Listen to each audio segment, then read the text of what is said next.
Hello friends, welcome back to our channel. Last வீடியோவில் நம்ம ஒரு Tamil previous year question paper எடுத்து அதில் ஃபஸ்ட்டு 25 கொஷின்ஸ் பார்த்துருப்போம். இந்த வீடியோவில் அதனுடைய கண்டினியூவேஷனாக நெக்ஸ்ட்டு 25 கொஷின்ஸ் நம்ம பார்க்க போகிறோம்.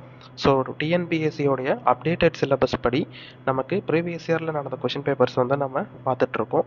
ஸோ பார்ட் 1 வீடியோ பார்க்காதவங்க மறக்காமல் பார்த்துருங்க ஃப்ரெண்ட்ஸ். இது வந்து அந்த பார்ட் 1 வீடியோவுடைய கண்டினியூவேஷன். ஸோ நெக்ஸ்ட் கொஷின் பாருங்கள், 26th. ஒளி மற்றும் பொருள் வேறுபாடு அறிந்து சரியான பொருளை அறிதல்.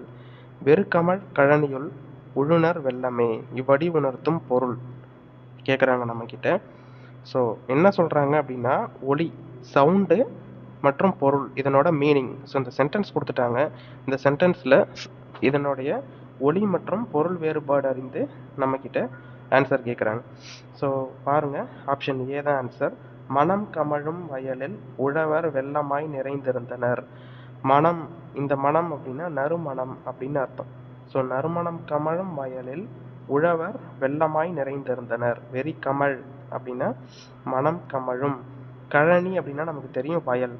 வயலில் உழுனர் அப்படின்னா உழவர் அப்படின்னு அர்த்தம். வெள்ளமே வெள்ளமாய் நிறைந்திருந்தனர். So option A answer. Note பண்ணிக்கோங்க. Next question 27. ஒளி வேறுபாடு அறிந்து சரியான பொருளை எழுதுக. ஸோ ரெண்டு வேர்டு கொடுத்துட்டாங்க.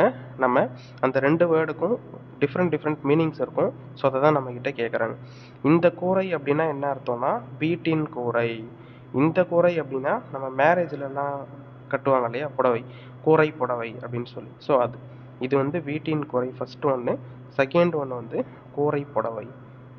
இதுதான் வந்து answer, option B. Next one, மதி என்பதன் தவறான பொருளை தேர்ந்தெடுக்க. மதி அப்படின்னா நமக்கு தெரியும் அறிவு, ஞானம், நிலவு அதெல்லாமே வரும். ஸோ அப்போது தவறான பொருள், மதி என்பதற்கு தவறான பொருள் என்ன அப்படின்னா பகலவன். ஸோ பகலவன் அப்படின்னா சூரியன். மதி அப்படிங்கிறதுக்கு சூட்டபுளாக இல்லாத ஒரு ஆப்ஷனாக இருக்குது. ஸோ இதுதான் வந்து தவறான ஒரு பொருள். ஆப்ஷன் டி பகலவன் அப்படிங்கிறது தான் இதுக்கான ஆன்சர். நெக்ஸ்ட் ஒன், வேழம் என்பதன் தவறான பொருளை தேர்ந்தெடுக்க. நல்லா நோட் பண்ணிக்கோங்க. ஸோ தவறான பொருள் தான் நம்மக்கிட்ட கேட்குறாங்க. ஸோ கொஷினை வந்து ஒரு தடவைக்கு 2 டைம்ஸ் வந்து படிச்சிருங்க. ஸோ அப்போ தான் நம்மளால் தெளிவாக பார்த்து ஆன்சர் பண்ண முடியும்.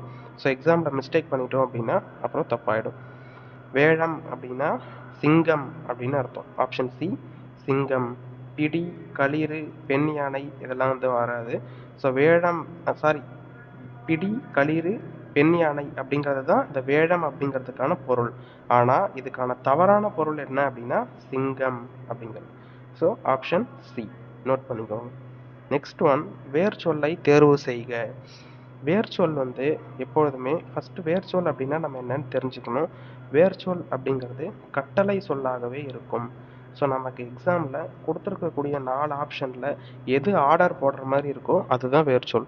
இங்கே பாருங்கள், ஓடினான் அப்படிங்கிற சொல்லுக்கான வேர்ச்சொல் கேட்குறாங்க நம்மக்கிட்ட. ஓடி இது ஆர்டர் போடுற மாதிரி இருக்கா? இல்லை. ஸோ நெக்ஸ்ட் பாருங்கள், ஓடின இதுவும் வந்து கிடையாது. அடுத்தது ஓடிய இதுவும் வந்து நமக்கு ஆர்டர் போடுற மாதிரி இல்லை. அப்போ ஓடு அப்படிங்கிறது தான் நமக்கு ஒரு கட்டளை சொல் மாதிரி இருக்குது. ஸோ அதுதான் ஓடினான் என்பதற்கான வேர்ச்சொல் ஓடு. வேர்ச்சொல்னால் நம்ம என்னன்னு தெரிஞ்சுக்கணும். அதுக்கப்புறமா தான் தெரிஞ்சாதான் நம்ம ஆன்சர் பண்ண முடியும். வேர்ச்சொல் என்பது கட்டளை சொல்லாகவே வரும். ஸோ அதனால் நமக்கு ஓடினான் அப்படின்னா ஓடு அப்படிங்கிறது ஆன்சர். நோட் பண்ணிக்கோங்க. நெக்ஸ்ட் பாருங்கள், வேர்ச்சொல்லை தேர்வு செய்க. இதை நீங்கள் வீடியோ பாஸ் பண்ணிவிட்டு நீங்களே வந்து இதை ஆன்சர் சொல்லி பார்க்கலாம். சொன்னார் என்பதற்கான வேர்ச்சொல் கேட்குறாங்க. சொன்னார் அப்படிங்கிறதுக்கான வேர்ச்சொல் இதில் எது ஆர்டர் போடுற மாதிரி இருக்குது? ஸோ இதுதான் சொல், கட்டளை சொல்லாக இருக்குது. ஸோ இதுதான் வந்து answer, option A. Next one 32, வேர்ச்சொல்லின் தொழிற்பெயர் காண்க. கொடு அப்படின்னு கொடுத்துட்டாங்க. ஸோ நமக்கு தெரியும் அல் தல்லில் வந்து முடிஞ்சிச்சு அப்படின்னா அது தொழிற்பெயர் அப்படின்ட்டு. ஸோ கொடுத்தல் அப்படின்னு இங்கே கொடுத்துட்டாங்க, ஆப்ஷன் ஏ. ஸோ ஈஸியாக இதுக்கெல்லாம் ஆன்சர் பண்ணிடலாம். தொழிற்பெயர் கேட்டிருக்காங்க நம்மக்கிட்ட. நெக்ஸ்ட், வினை முற்றுக்குரிய வேர் சொல்லை எழுதுக. வினை முற்று அப்படின்னா என்னது? ஒரு செயல், முடிந்த செயலை தான் நம்ம வினை முற்று அப்படின்னு சொல்லுவோம். ஸோ தருகின்றனர் என்பதற்கான வினைமுற்றின் வேர் சொல்லை எழுதுக அப்படின்னு கேட்டிருக்காங்க. ஸோ தா என்பது சரியான விடை, ஆப்ஷன் டி. நெக்ஸ்ட், அகர வரிசையில் எழுதுக. இது வந்து அகர வரிசை கேட்டிருக்காங்க. நமக்கு ஆ முதல் அவ் வரை நீங்கள் வந்து எழுதி பார்த்தாலும் சரி, இல்லைனா வந்து நீங்கள் மனசுக்குள்ளே சொல்லிட்டு அதை வந்து ஆர்டராக வந்து எழுதினாலும் சரி. ஸோ ஆ அன்பு, இரக்கம், ஐந்து, ஒழுக்கம், ஓசை. அகர வரிசைப்படி நம்ம வந்து சரியாக வந்து இந்த இதை வந்து நம்ம வந்து மேட்ச் பண்ணணும். ஸோ இதுதான் வந்து ஆன்சர். அன்பு, இரக்கம், ஐந்து, ஒழுக்கம், ஓசை. இதில் நெக்ஸ்ட் ஆப்ஷன்ஸ் பாருங்கள். ஏ பாருங்கள், அன்பு, அடுத்தது இரக்கம், ஓகே. நெக்ஸ்ட் வந்து ஓசை, ஓ வந்திருக்கு. ஸோ ஐ தான் வந்து இதுக்கு அடுத்தது இந்த இடத்துல வரணும். ஸோ இல்லையா? ஸோ இது தப்பு. நெக்ஸ்ட் இங்கே பாருங்கள், ஒழுக்கம், எடுத்தோடனே ஓ வந்திருக்கு. ஸோ இது தப்பு. அடுத்தது இரக்கம், ஈ வந்திருக்கு. ஆனால் நமக்கு வந்து ஆலாம் இருக்குது. ஸோ அதனால் வந்து இதுவும் தப்பு. ஸோ நமக்கு ஆப்ஷன் பி தான் கரெக்ட். நெக்ஸ்ட் இதே தான் அகர வரிசைப்படி சொற்களை சீர் செய்க. இதில் பாருங்க, ஆடு, இரக்கம், ஈதல், ஊக்கம், எளிமை. So option D. Next one, அகர வரிசையில் எழுதுக. இதே தான். இது வந்து கா வரிசை கொடுத்துருக்காங்க. கற்றல், காணுதல், கிளி, கீசு, கொம்பு. காக்கா, கீக்கி, கூக்கு, கேக்கே, கை, கூக்கு, கவ். ஸோ அந்த வரிசையில் வந்து நமக்கு கேட்டிருக்காங்க. அப்போது option A correct. Next one, இதுவும் நிறைய அகர வரிசை கொஷின்ஸ் தான் நமக்கு இருக்குது. ஸோ இதை வந்து நல்லா பார்த்துக்கோங்க.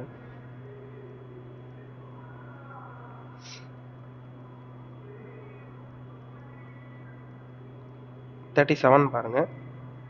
இதுவும் வந்து அகர வரிசை. ஆ வரிசையும் கொடுத்துருக்காங்க, மா வரிசையிலையும் கேட்டிருக்காங்க. அலுவலர், மக்கள், மாந்தர், மொழி. மாமா, மீமி, மூமு, மேமே, மை, மூமு, மவ். அப்போது இதுதான் வந்து கரெக்டான ஆன்சர். Option B. நெக்ஸ்ட் பாருங்க, அகர வரிசையில் எழுதுக. So same. இதுவும் வந்து நமக்கு ஆ முதல் அவ் வரை அதில் இருந்து மட்டும்தான் நமக்கு அகர வரிசை கேட்டிருக்காங்க. அன்பு, ஆடு, ஊக்கம், ஏது, Avvai. So option C. Next one, அகர வரிசைப்படி சொற்களை சீர் செய்க. இது வந்து வா வரிசை. வா வா வி வி உ உ. வா வா வி வி உ உ வே வே வை உ உ வவ். ஸோ வம்பு, வாக்கு, விசை, வீழ்ச்சி. ஸோ வா வா வி வி. ஸோ கரெக்டாக இருக்குது நமக்கு ஆப்ஷன் பி. நெக்ஸ்ட், அகர வரிசைப்படி சொற்களை சீர் செய்தல். இது பாருங்க, தா வரிசையிலேருந்து கேட்டிருக்காங்க. தாண்டுதல், துன்பம், தூண், தேன். So option C. Next same. Next one வந்து சொற்களை முறைப்படுத்தி சொற்றொடராக்குக. ஸோ ஒரு சென்டென்ஸ் கொடுத்துட்டாங்க. இந்த 4 ஆப்ஷனில் எது மீனிங்ஃபுல்லாக இருக்குது இந்த ஸ்டேட்மெண்ட்டுக்கு அப்படின்னு கேட்குறாங்க. ஸோ மிகப்பெரிய சாண்டியாகோ மீனை பிடித்தார்.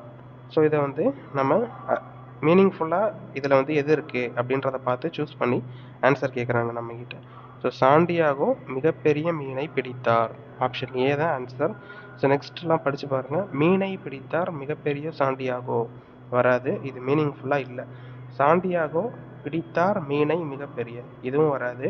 ஸோ அடுத்தது, மிகப்பெரிய சாண்டியாகோ மீனை பிடித்தார், இதுவும் வந்து மீனிங்ஃபுல்லாக இல்லை. அப்போது இதில் கொடுத்துருக்கிறதுல ஒரு அர்த்தமுள்ள ஒரு சொற்றொடராக இருக்குது அப்படின்னா இதுதான், சாண்டியாகோ மிகப்பெரிய மீனை பிடித்தார். நெக்ஸ்ட், சொற்களை ஒழுங்குபடுத்தி சொற்றொடராக்குதல். புகழ்பெற்ற சான்றோர்கள் உழைத்துள்ளனர் பிறருக்காக. ஸோ இதே தான் 41ல் பார்த்த சேம் தான். நமக்கு மீனிங்ஃபுல்லான ஸ்டேட்மெண்ட் எது அப்படிங்கிறது தான் நமக்கு இதுலேயும் கேட்குறாங்க. ஸோ இது வந்து கிடையாது. பிறருக்காக உழைத்து புகழ்பெற்ற சான்றோர்கள் உள்ளனர். ஸோ இதுதான் வந்து நமக்கு மீனிங்ஃபுல்லாக இருக்குது. அடுத்தது பாருங்கள், சான்றோர்கள் தனக்காக புகழ்பெற்று உழைத்துள்ளனர். ஸோ இது வந்து அவங்களுக்காக சுயநலமாக இருந்திருக்காங்க அப்படிங்கிற மாதிரி இருக்குது. ஸோ இது வராது. அடுத்தது, உழைத்து புகழ்பெற்று உள்ளனர் சான்றோர்களே, இதுவும் வந்து அர்த்தமுள்ள ஒரு சொற்றொடராக இல்லை. அப்போ நமக்கு ஆப்ஷன் பி, பிறருக்காக உழைத்து புகழ்பெற்ற சான்றோர்கள் உள்ளனர். ஸோ இதுதான் வந்து நமக்கு ஒரு அர்த்தமுள்ள சொற்றொடராக இருக்குது. ஸோ நெக்ஸ்ட் பாருங்கள், 43. கடைக்கு போவாயா என்ற கேள்விக்கு போக மாட்டேன் என மறுத்து கூறல். ஸோ மறைவிடை. அதாவது என்னன்னா, கடைக்கு போவியா அப்படின்னு கேட்ட கேள்விக்கு போக மாட்டேன் என மறுத்து கூறுவது. ஸோ அதுதான் வந்து மறைவிடை. ஆப்ஷன் பி, ஒரு செயலை செய்ய மறுக்கிறது. நெக்ஸ்ட்டு 44. விடை வகையை கண்டறிக. ஸோ அதே தான். என்னுடன் ஊருக்கு வருவாயா என்ற வினாவிற்கு வராமல் இருப்பேனா என்று கூறுவது. வினா எதிர் வினாதல் விடை. அதாவது என்னன்னா, ஒரு வினாவிற்கு விடையாக இன்னொரு வினாவை கேட்பது. என்னுடன் ஊருக்கு வருவாயா அப்படிங்கிற ஒரு கேள்விக்கு வராமல் இருப்பேனா அப்படின்ட்டு இன்னொரு வினாவை நமக்கு எதிர இருப்பவரை பார்த்து கேட்பது தான் என்னது அப்படின்னா வினா எதிர் வினாதல் விடை. So option C. விடை மொத்தம் எத்தனை வகை அப்படிங்கிறத கமெண்ட் செக்ஷனில் சொல்லுங்கள். நெக்ஸ்ட் பாருங்க, விடைக்கேற்ற வினாவை தேர்ந்தெடுக்க. தேவநேய பாவாணர் மொழி ஞாயிறு என்று அழைக்கப்படுகிறார். ஸோ தேவநேய பாவாணர் எவ்வாறு அழைக்கப்படுகிறார்? மொழி ஞாயிறு என்றால் என்ன? வராது. ஸோ தேவநேய பாவாணர் மொழி ஞாயிறு என்று அழைக்கப்படுகிறார்னு சொல்லியிருக்காங்க. ஸோ இது வந்து கிடையாது. தேவநேய பாவாணர் ஏன் அவ்வாறு அழைக்கப்படுகிறார்? நமக்கு இதுவும் வந்து வராது. ஸோ தேவநேய பாவாணர் யார்? மொழி ஞாயிறு என்று அழைக்கப்படுகிறார்னு தான் சொல்லியிருக்காங்க. ஸோ அவரை பற்றி கொடுத்துட்டு எதுவும் வந்து நமக்கு இன்ஃபர்மேஷன் வந்து இந்த இடத்துல கொடுக்கல. ஸோ அதனால் எதுவும் வராது. அப்போது தேவநேய பாவாணர் எவ்வாறு அழைக்கப்படுகிறார்? மொழி ஞாயிறு என்று அழைக்கப்படுகிறார். ஸோ இந்த கொடுத்துருக்கிற சொற்றொடருக்கு இதுதான் ஏற்ற வினாவாக இருக்குது. ஸோ ஆப்ஷன் ஏ நோட் பண்ணிக்கோங்க. Next 46 same. தொடக்க காலத்தில் மனிதர்கள் தனித்தனி குழுக்களாக வாழ்ந்து வந்தனர். ஸோ ஆரம்ப காலத்தில் மனிதர்கள் தனித்தனி குழுக்களாக இருந்தார்கள், வாழ்ந்தார்கள். அப்புறம் சமூகமாக மாறியது. அந்த மாதிரிலாம் நம்ம படிச்சிருப்போம் இல்லையா? ஸோ அதுதான் தொடக்க காலத்தில் மனிதர்கள் எப்படி வாழ்ந்தனர். So option B. நெக்ஸ்ட் 47. இருவினைகளின் பொருள் வேறுபாடு அறிதல். சரியான தொடரை தேர்ந்தெடு. பணிந்து, பணிந்து, பணித்து அப்படின்னு கொடுத்துருக்காங்க. பணிந்து, பணித்து. இறைவனை பணிந்து செல்ல வேண்டும் என பெற்றோர் பணித்தனர். இறைவனை வந்து நம்ம பணிந்து செல்ல வேண்டும் என பெற்றோர் பணித்தனர். ஸோ இதுதான் ஆப்ஷன் பி கரெக்ட். இறைவனை பணித்தால் பெற்றோர் பணிந்தனர் வராது. ஸோ அடுத்தது பெற்றோரை பணிந்து இறைவனை பணித்தனர். இதுவும் வந்து நமக்கு வராது. அடுத்தது பணிந்து சென்றால் இறைவனை பணியலாம். ஸோ இதுவும் வந்து தப்பாக இருக்குது. ஸோ இறைவனை பணிந்து செல்ல வேண்டும் என பெற்றோர் பணித்தனர். ஆப்ஷன் பி தான் கரெக்ட். நெக்ஸ்ட் 48. இருவினைகளின் பொருள் வேறுபாடு அறிதல். ஸோ சேம் மேலே கேட்டிருந்த மாதிரி தான். மாறு, மாற்றி. மாறு வேடத்தில் பரிசு பெற்றவுடன் வேடத்தை மாற்றி கொண்டார். ஸோ மாறு வேடம் போட்டு பரிசு பெற்றதுனால பரிசு பெற்ற பிறகு அவர் தனது வேடத்தை மாற்றி கொண்டார். ஸோ இதுதான் வந்து கரெக்டான ஆன்சர். Option A. நெக்ஸ்ட் 49. உள்ளங்கை நெல்லிக்கனி போல. உவமை கூறும் பொருள் தெளிக. ஸோ வெளிப்படைத்தன்மையாக பேசுவது. அதை தான் வந்து என்ன சொல்கிறாங்க அப்படின்னா உள்ளங்கை நெல்லிக்கனி போல. உள்ளங்கையில் நம்ம நெல்லிக்கனியை வச்சோன்னா எவ்வளோ தெளிவாக தெரியுமோ அதே மாதிரி நம்ம பேசக்கூடிய அந்த வார்த்தைகளும் வந்து நம்ம சொல்ல வர்றதும் வந்து வெளிப்படைத்தன்மையாக இருக்கணும் அப்படின்னு சொல்கிறாங்க. நெக்ஸ்ட்டு கிணறு வெட்ட பூதம் கிளம்பியது போல. 50. Last question. உவமை கூறும் பொருள் தெளிக. எதிர்பாரா நிகழ்வு. ஒரு செயலை நம்ம செய்கிறோம் அப்படின்னா அந்த செயலுடைய பின்விளைவுகளை வந்து நம்ம முன்னாடியே ஆராய்ந்து நம்ம வந்து ஒரு செயலை தொடங்கணும். அப்படி நம்ம வந்து அதை அப்படி பண்ணாமல் விட்டுட்டோம் அப்படின்னா நமக்கு அதனால் ஏற்படும் விளைவுகள் ரொம்ப பெரிதாக இருக்கும். அதை தான் சொல்கிறாங்க. கிணறு வெட்ட பூதம் கிளம்பியது போல. எதிர்பாரா நிகழ்வு. இங்கிலீஷில் அன்எக்ஸ்பெக்டட் சுச்சுவேஷன் அப்படிங்கிற மாதிரிலாம் சொல்லுவாங்க. ஸோ எதிர்பாராமல் நடந்தது அப்படிங்கிற மாதிரி. ஸோ இதுதான் இந்த ஓமைக்கான பொருள்.